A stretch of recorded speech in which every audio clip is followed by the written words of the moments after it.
didn't have to knock me out, but I'm still holding the throne. You never know till it's over. So pretty it hurts. Just beware of the thorns. Hello YouTube. Thought I'd tell you a couple of stories.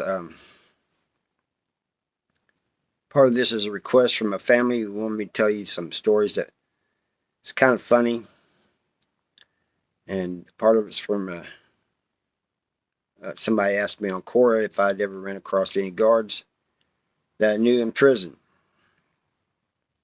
So let's talk about it. When I got out in November 18th, 2016. And, you know, that's right around Christmas and everything's coming up. So a couple weeks after I was out, we went to Walmart. Well, we went to other stores too, but Walmart's where this takes place. So we go in there and it is absolutely crowded. And there's police officers everywhere. You know, it's one of those things, shop with a cop thing going on. But it was crowded and I was getting paranoid, you know, getting edgy. I just couldn't walk around anymore. So I went up and I was kind of standing against this wall. And these the first two cops that came by were a police officer pushing another police officer in a shopping cart. He was in this shopping cart. And he comes by and they stop. And he said, "Hey, you want to get in?" And I said, "No, I mean, I'm nervous anyway." All these police officers, I had no reason to be nervous, but I just was. I can't tell you why, but I was just nervous. Not to mention it was just crowded, you know. So the one that was in the cart said there's room for both of us. I said, "No, there ain't. I ain't getting in there." So they was joking and acting silly, and they went on. Then I see this big kind of plastic looking cage coming down. It was on wheels, these little wheels. Had a door on it. It was tall enough that somebody could stand up in it. And this cop comes by and he stops and he goes, "You want to get in?" "No, I do not want to get in." And he says, "Come on, man." He says, "You can get in and I can pretend you're my prisoner and kids will have fun. They'll have a laugh out of it." "No, that doesn't sound like fun to me. I ain't getting in that thing." And he goes, "You all right?" I said, "Yeah." I said, I just don't want to get in that." And so that was that. Then I guess it was sometime later I went back out to where I grew up and on the farm. And you know, it's about 25 miles from South Central Correctional Center where I grew up. I mean, where I was in prison, you know.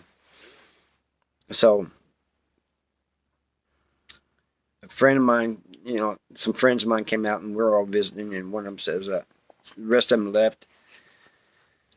One of them says, "Man, let's take a ride." And let's talk about old times and stuff.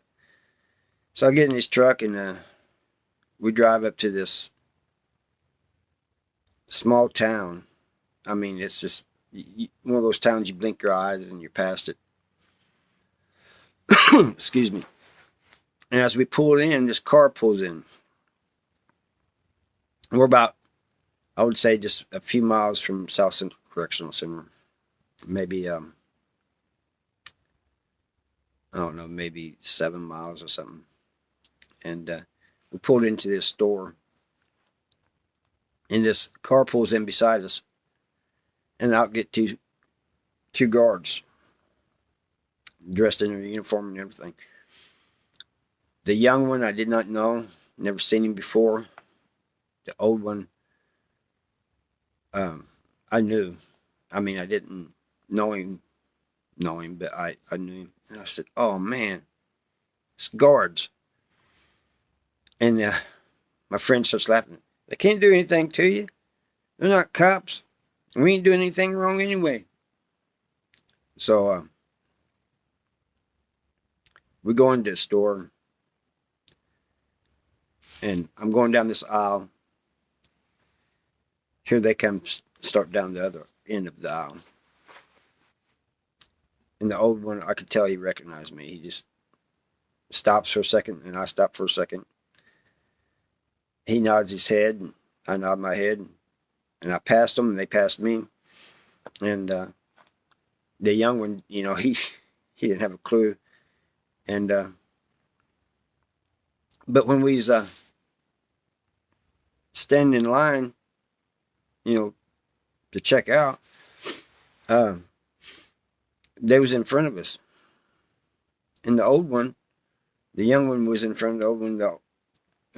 The old one was right in front of me, and my friend was standing behind me. The old one just, you know, he kept glancing back over his shoulder, and I think he was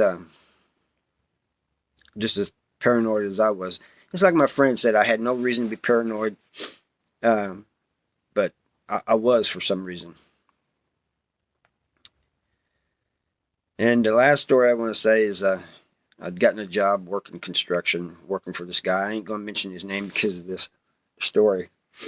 But there's two stories there's two more stories. But this one here, I was coming home from work, just left his house, and going through this small town. And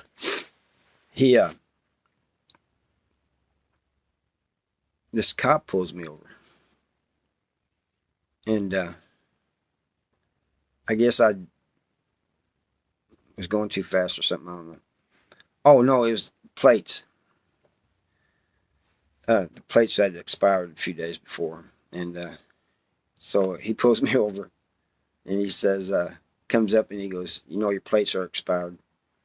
And I said, "Yeah, I need to get those fixed." He goes, "Well, I've noticed it for a couple of days. I just didn't say anything, you know." He said, "But I figured I'd pull you over and see what's going on, and ask for insurance and driver's license and all of that." And he goes, "Where you?" Now, the whole time I'm still sitting in the truck. He said, "Where you coming from?"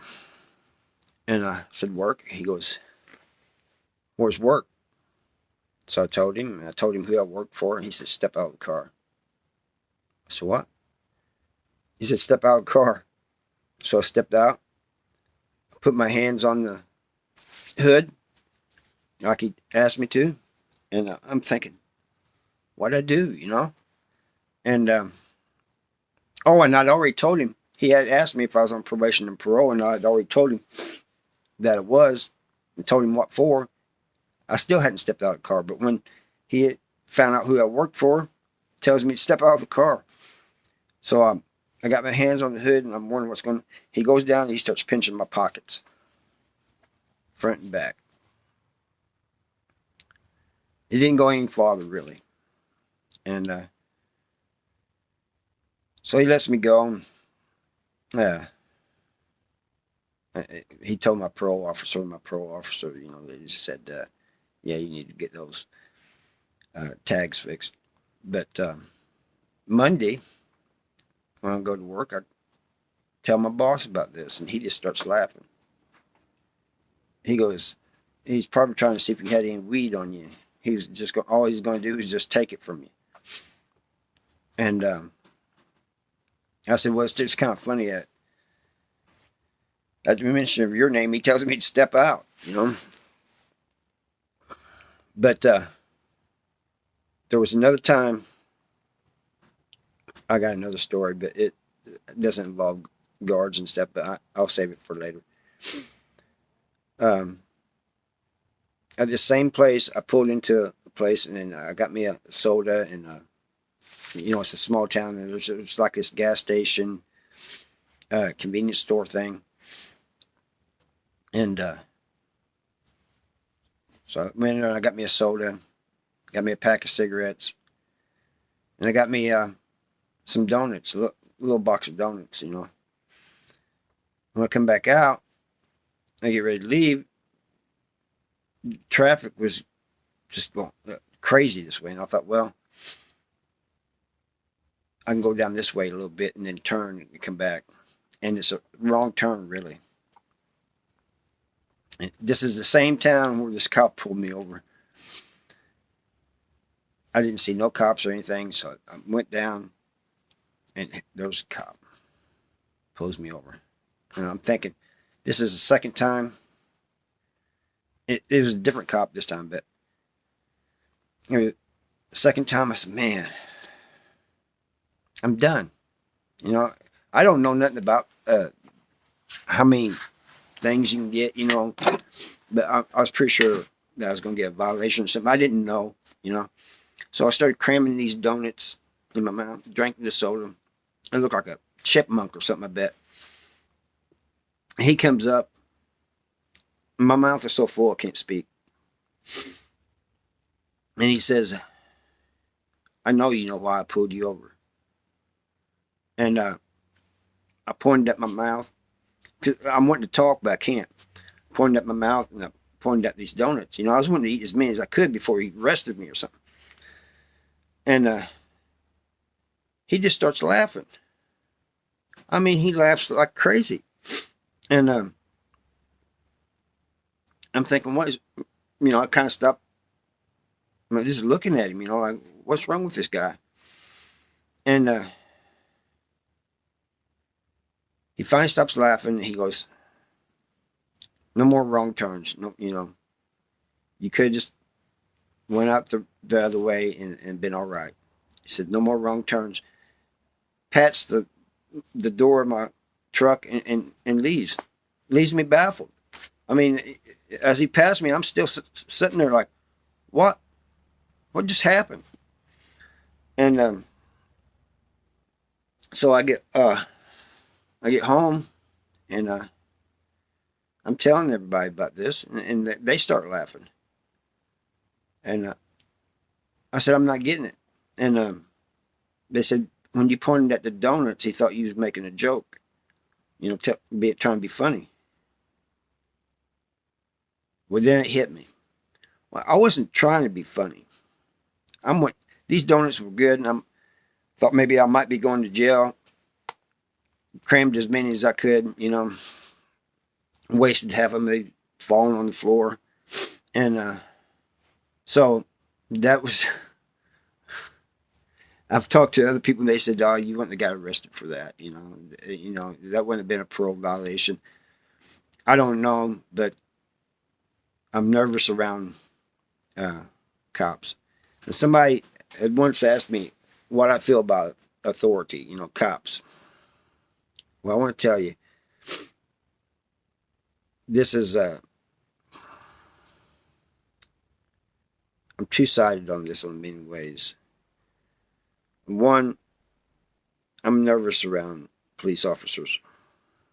I know I shouldn't be, especially even when I'm doing everything perfect, I'm nervous around them. They just, I'm an ex-con, and I